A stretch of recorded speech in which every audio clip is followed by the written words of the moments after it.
Today we're going to talk about finding your optimal squat.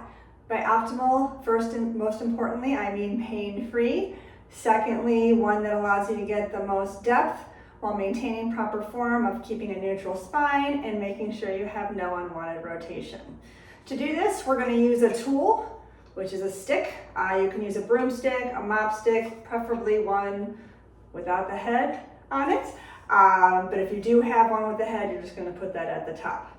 Okay, squat.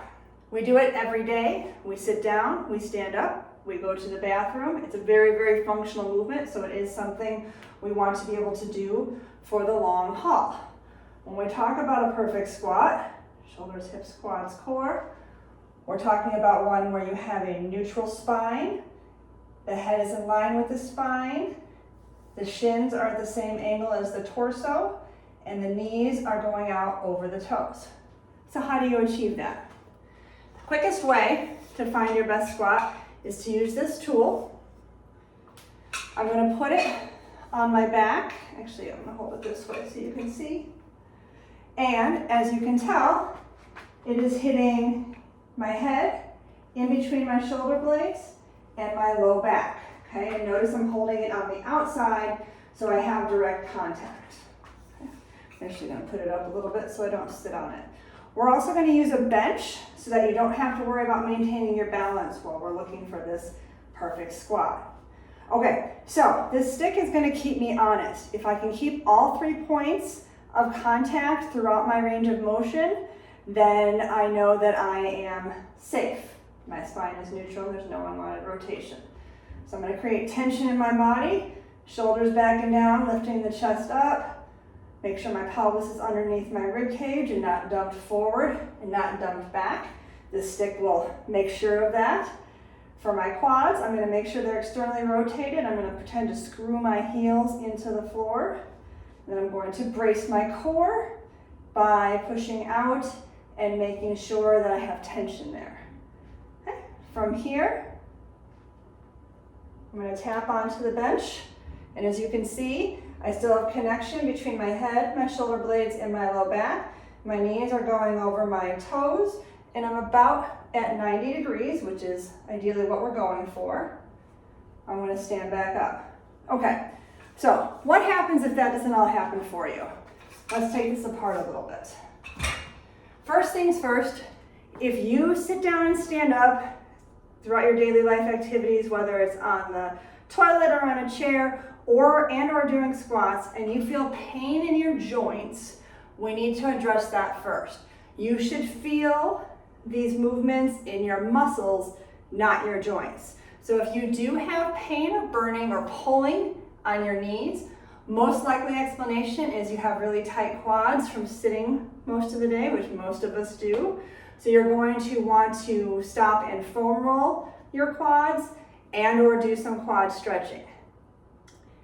If that doesn't do anything to alleviate pain in your knees, you're going to want to talk to your coach before proceeding.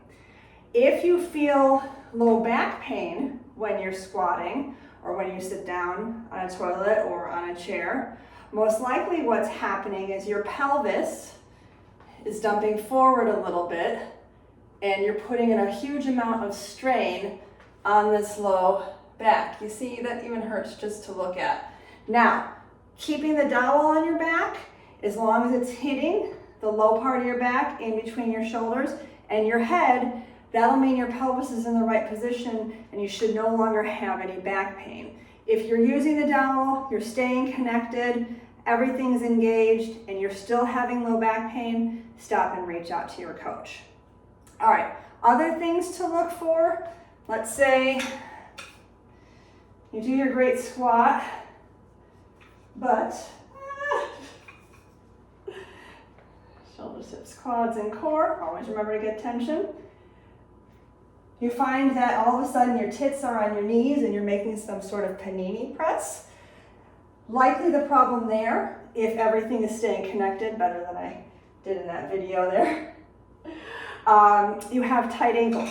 And what you're going to want to do to alleviate that is have a couple of books that are about the same height or plates. You're going to elevate your heels on your 5-minute gratitude journal and your healthier, live happier life here.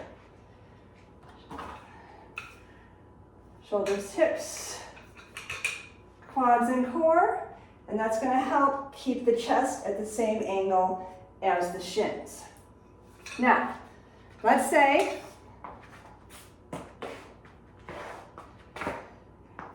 you're staying connected in all 3 points, but your knees aren't going over your toes. Instead, your knees are pitching in this way. What you're going to want to try in that instance is making sure that you're engaging the muscles on your inner thighs, and you're going to want to just think about screwing your heels into the floor. See how that lifts my arches and pushes my knees over my toes?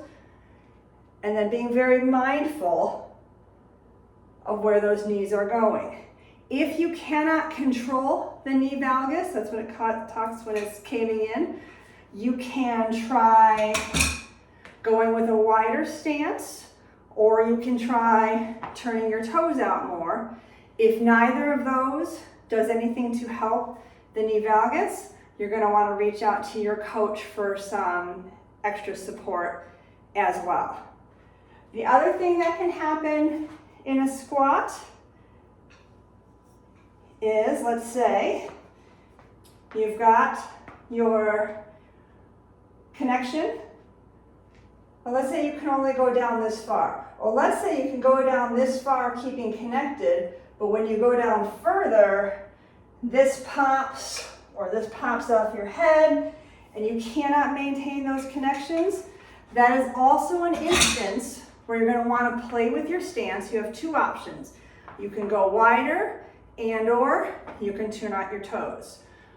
It is a myth that everybody needs to have the same squat stance with feet pointing forward, feet exactly hip shoulder distance apart, and being like a robot here. We're not robots, we're individuals. The goal is to stay pain-free, maintain a neutral spine, and make sure there's no unwanted rotation.